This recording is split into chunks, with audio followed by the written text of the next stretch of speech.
Mula nang gawing automated ang eleksyon, unang pagkakataon na magiging magkaiba ang provider ng makina sa botohan at kumpanyang mga ngasiwa sa transmission ng boto.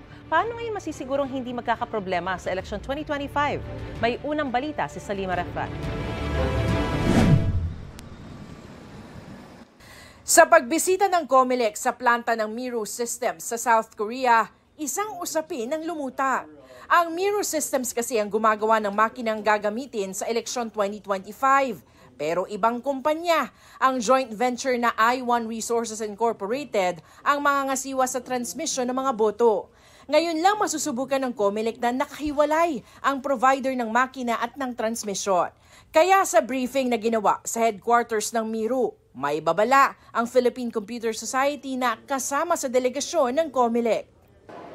In terms of engagement, klaro ano responsibility ng Miro, klaro ano responsibility ng I-1. Importante yun, no? So, without this one, pag nagkaroon ng problema, magtuturuan yan. Kasi may handover yun eh. Para ka nagpa-deliver na inabot mo yung package do sa delivery boy, at yung delivery boy dineliver do sa recipient. Yun ang proseso na yun eh. Sang-ayon naman dito si COMELEC Chairman George Erwin Garcia. So that nobody will be pinpointing on who will be responsible for this and that. It's also for your protection. And it's for the protection also of I-1. Let's lay down the responsibility of one and the other.